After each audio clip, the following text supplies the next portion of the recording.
प्रकार के मनुष्यों की चर्चा की गई है। एक तो वो जो कठिनाइयों के भय से, इसमें कठिनाइयां आएंगी, प्रयास ही नहीं करते। दूसरे प्रयास तो करते हैं, लेकिन कठिनाइयों के आने पे उसको छोड़। और कई जगह तो विवेक के द्वारा छोड़ना पड़ता है, छोड़ना चाहिए। जैसे युद्ध में कभी कभी विजय की प्राप्ति के लिए थोड़ा पीछे भी हो जाना पड़ता है। और कुछ ऐसे व्यक्ति होते हैं, चाहे कितने भी विघ्न आए, चाहे कितनी कठिनाइयां आए, अपने निश्चय से हटते नहीं। तथागत भगवान बुद्ध के पूर्व जन्म की घटना है। तथागत भगवान बुद्ध के पूर्व जन्म की घटनाओं को, कथाओं को, इतिहास, जातक कथाओं के रूप में लिखा गया है, सुना गया है, संचित किया गया है। एक जन्म में तथागत भगवान बुद्ध आविसई है नाम से प्रकट हुए। आविसई है नाम उनका इसलिए हुआ कि वो किसी का दुख नहीं सहन कर सकते थे। कोई भी याचक आता था तो उसकी अभीष्ट वस्तुओं की व्यवस्था अवश्य करते थे, खुले दिल से करते थे। कई लोग हरिश्चंद्र आदि राजाओं की कथाओं में कहेंगे कि उनकी परीक्षा ली गई। कई लोग कहेंगे उनकी दृढ़ता को और कर दिया गया। और कुछ लोग इसे और सबके लिए उदाहरण है इस रूप में प्रस्तुत करेंगे। आगे सही है कि सारी संपत्ति एक रात में कुछ भी नहीं बचा। अभिषेक को बड़ा कष्ट हुआ। धन संपत्ति के जाने का उसको कोई कष्ट नहीं, लेकिन उससे लगा जब याचक हमारे यहां आएंगे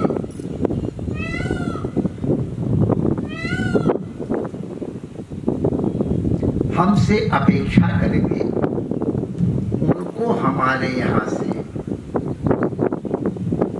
खाली हाथ जाना पड़ेगा।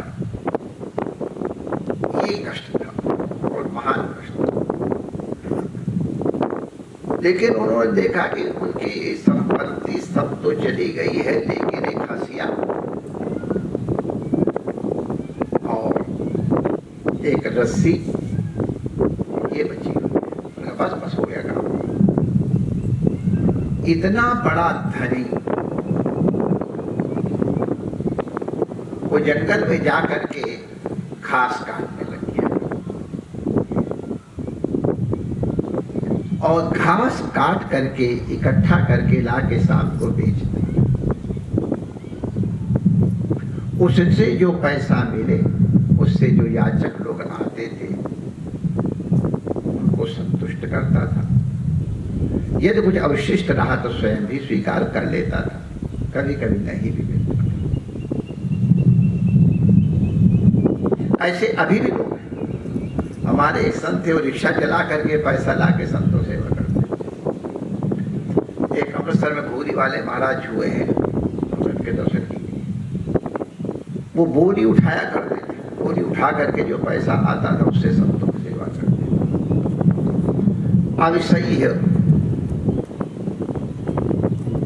घास काट करके और संतों की सेवा करते हैं। एक दिन एक दिव्य पुरुष ने उनसे कहा अब सही है, तुम क्यों करते हो? तुम्हारे पास जब संपत्ति तुमने दान की अब नहीं है, तो ये जो घास खाते रहते हैं उसको, जो 4 पैसे आते हैं उनको थोड़ा थोड़ा बचाओ। बूंद बूंद से सरोवर भर जाता है। अब सही ने कहा नहीं, ये संभव नहीं है। और कहा जिनके पास देखो हजारों दास दासियां हैं, दुनिया भर की संपत्ति, वो तो सब कुछ नहीं करते, उनको देखो। तो अभी सही ने कहा देखो, ना ये शरीर रहेगा ना धन संपत्ति रहने वाली है, ये तो जाएंगे ही। धन संपत्ति हो जाएंगे जैसे उड़द कपूर, कपूर को तोड़ने को समय लगता है, और जय श्री कृष्ण होने में तो अरे अभी तो खड़े थे यार हमारे पूज्य स्वामी हरिदास जी, अभी हम लोग मंगला में देखे थे, और देखते ही देखते जय श्री कृष्ण का कोई कष्ट नहीं, कोई तड़पट नहीं। कपूर के उड़ने में तो कुछ समय लगता है, इस शरीर के उड़ने में कोई समय नहीं। जब तक ये शरीर है और इसमें चलने की सामर्थ्य है, मैं आत्मा हूं, और कई प्रकार से प्रलोभन दिया।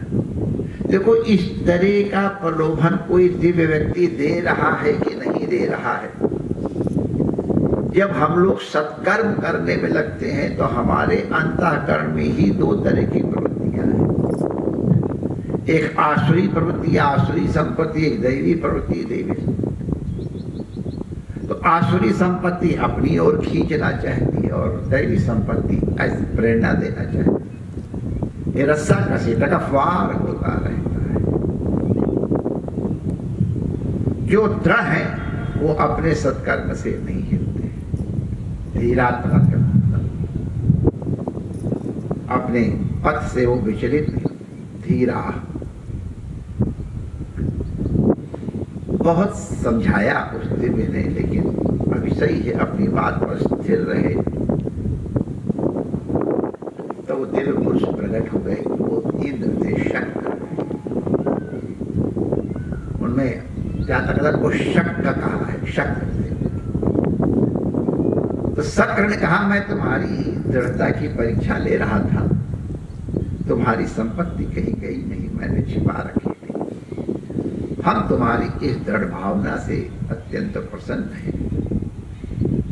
आपकी इस प्रवृत्ति को धन्य है, आप पुनः अपने सत्कर्मों में लगे। हमारी भी शुभकामनाएं आपके साथ हैं। कहने का आशय, कई लोग तो सत्कर्म करने वैसे ही डरते, काहे को यार उसमें रुपया लगाओ, कोई अच्छे काम करेंगे, कोई शराब पिएंगे, कोई होटल जाएंगे, कोई और अच्छे अच्छे जो काम है जिस तरह काहे बंद। और कुछ लोग घर से निश्चय करके जाते हैं इतना करने को, रास्ते में थोड़ा कम हो जाता है और पहुंचते पहुंचते काफी ठीक हो जाता है। कुछ लोग एकदम हमारे शास्त्रों में लिखा है दान किसी दूसरे के लिए नहीं किया जाता है, दान अपने लिए किया जाता है। जो दूसरों के ऊपर उपकार करने की दृष्टि से दान करते हैं वो दान कनिष्ठ है। वैसे तो हमारे वेदों में लिखा ह्रिया देयम ह्रिया देयम, अरे लज्जा से भी देव, खोज के देव, खोज किसी तरह देव।